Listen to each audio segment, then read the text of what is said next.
Hello दोस्तों, Radhe Radhe stories में आपका बहुत बहुत स्वागत है। मुंशी प्रेमचंद जी की कहानी कफन।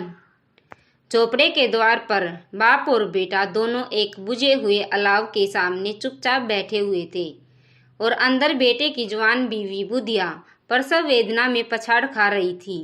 रह रहकर उसके मुंह से ऐसी दिल दहिला देने वाली आवाज निकलती थी कि दोनों कलेजा थाम लेते थे।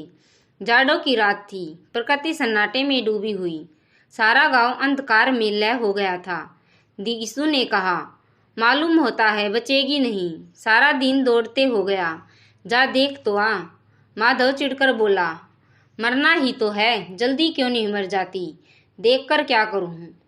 तू तो बड़ा बेदर्द है बे, साल भर जिसके साथ सुख चैन से रहा, उसी के साथ इतनी बेवफाई। तो मुझसे उसका तड़फना और हाथ पांव पटकना नहीं देखा जाता। चमारों का कुनबा था और सारे गांव में बदनाम। घीसू एक दिन काम करता तो 3 दिन आराम करता। माधव इतना कामचोर था कि आध घंटे काम करता तो घंटे भर चिलम पीता, इसलिए उन्हें कहीं मजूरी नहीं मिलती थी। घर में मुट्ठी भर भी अनाज मौजूद हो तो उनके लिए काम करने की कसम थी। जब 2-4 फाके हो जाते तो घीसू पेड़ पर चढ़कर लकड़ियां तोड़ कर लाता और माधव बाजार में बेच आता, और जब तक वह पैसे रहते दोनों इधर उधर मारे मारे फिरते। गांव में काम की कमी न थी, किसानों का गांव था। मेहनती आदमी के लिए 50 काम थे, मगर इन दोनों को उसी वक्त बुलाते जब 2 आदमियों में से एक का काम पाकर भी संतोष कर लेने के सिवा और कोई चारा न होता। अगर दोनों साधु होते तो उन्हें संतोष और धैर्य के लिए संयम और नियम की बिल्कुल जरूरत न होती। यह तो इनकी प्रकृति थी। विचित्र जीवन था इनका। घर में मिट्टी के 2-4 बर्तन के सिवा कोई संपत्ति नहीं। फटे चिथड़ों से अपनी नग्नता को ढाके हुए जिए जाते थे। संसार की चिंताओं से मुक्त, कर्ज से लदे हुए, गालियां भी खाते, मार भी खाते, मगर कोई गम नहीं। दिन इतने की वसूली की बिल्कुल आशा न रहने पर भी लोग इन्हें कुछ न कुछ कर्ज दे ही देते थे। मटर आलू की फसलों में दूसरों के खेतों से मटर या आलू उखाड़ लाते और भून भान कर खा लेते। 10-5 ऊख उखाड़ लाते और रात को चूसते। घीसू ने इसी आकाशवर्ती से 60 साल की उम्र काट दी और माधव भी सपूत बेटे की तरह बाप के ही पदचिन्हों पर चल रहा था, बल्कि उसका नाम और भी उजागर कर रहा था। इस वक्त भी दोनों के अलाव के सामने बैठकर आलू भून रहे थे, जो कि किसी खेत से खोद लाए थे। घीसू की स्त्री का तो बहुत दिन हुए देहांत हो गया था। माधव का ब्याह पिछले साल हुआ था।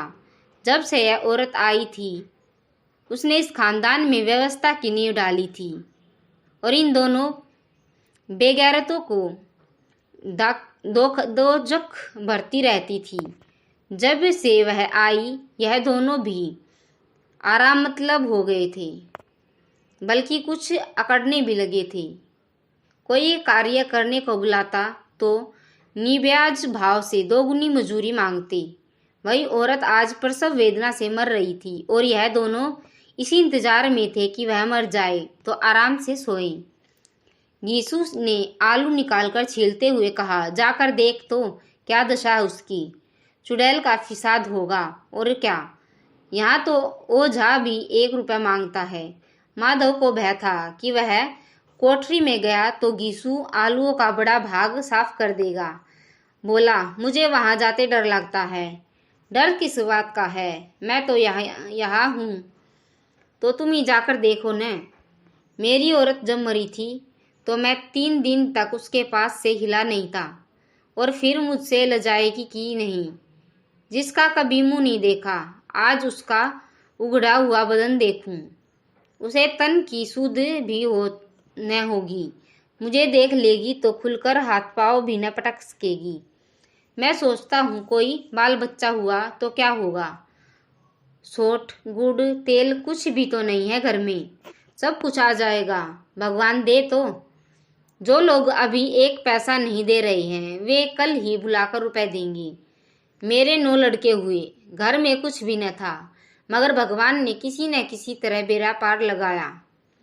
जिस समाज में रात दिन मेहनत करने वालों की हालत उनकी हालत से कुछ बहुत अच्छी न थी, और किसानों के मुकाबले वे लोग जो किसानों की दुर्बलताओं से लाभ उठाना जानते थे कहीं ज़्यादा संपन्न थे।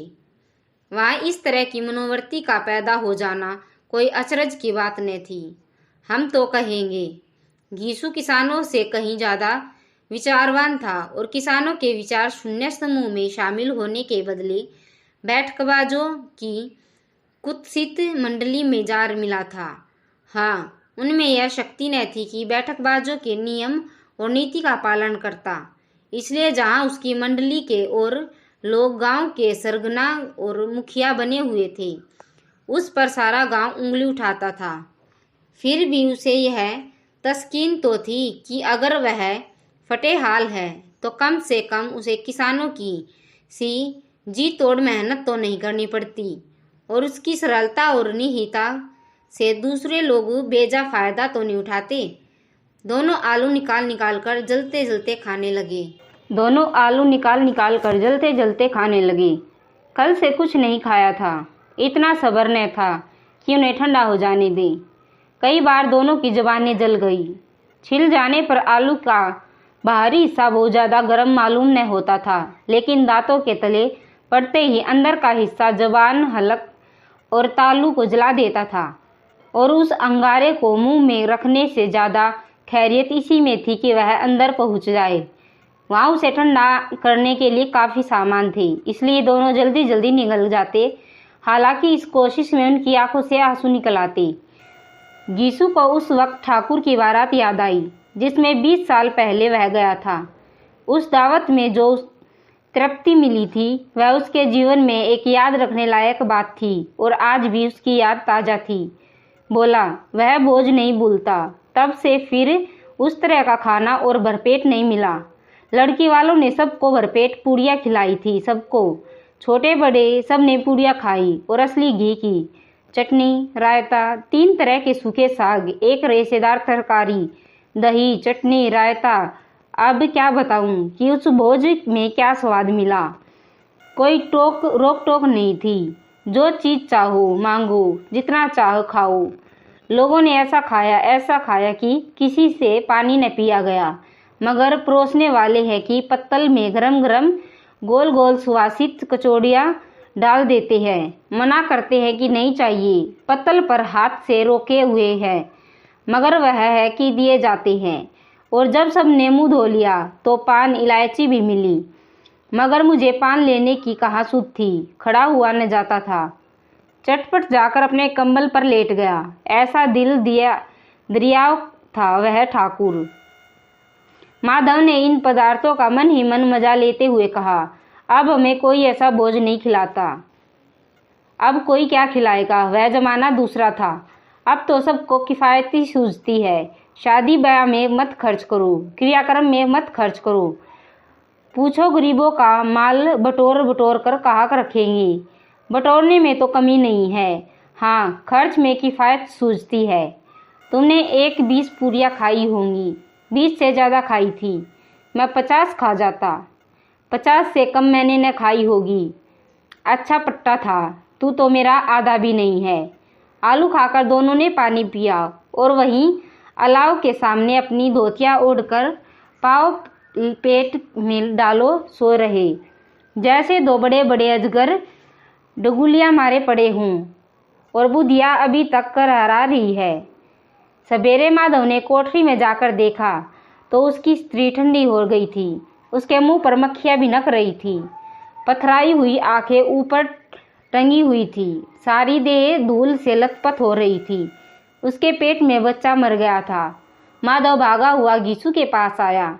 फिर दोनों जोर जोर से हाय हाय करने लगे और छाती पीटने लगे। पड़ोस वालों ने यह रोना धोना सुना तो दौड़े हुए आए और पुरानी मर्यादा के अनुसार इन अभागों को समझाने लगे, मगर ज़्यादा रोने पीटने का अवसर न था।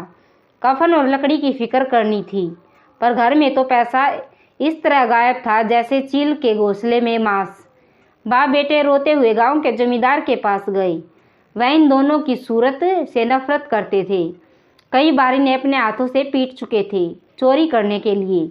वादे पर काम पर न आने के लिए